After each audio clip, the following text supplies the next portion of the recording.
Bueno, para el proceso de votación indiferido, antes del día 25, que es cuando se hace el voto presencial, se tiene que tener estos elementos. Un sobre amarillo, que es donde irá dentro el voto, marcamos el voto sí o no, lo pondremos dentro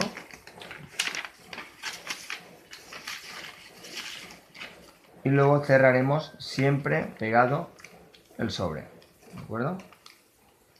Muy bien.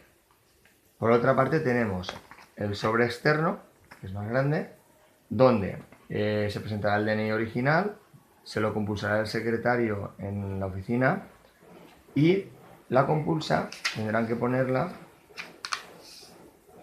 primero el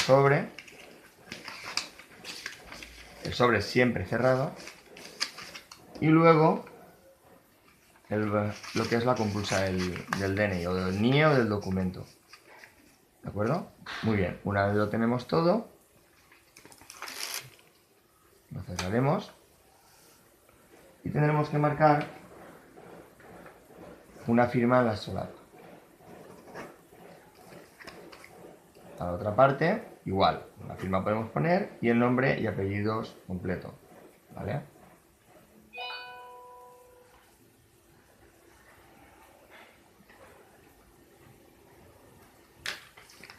Y esto es lo que se presenta del 18 al 24 de abril para hacer el voto en diferido a dirección.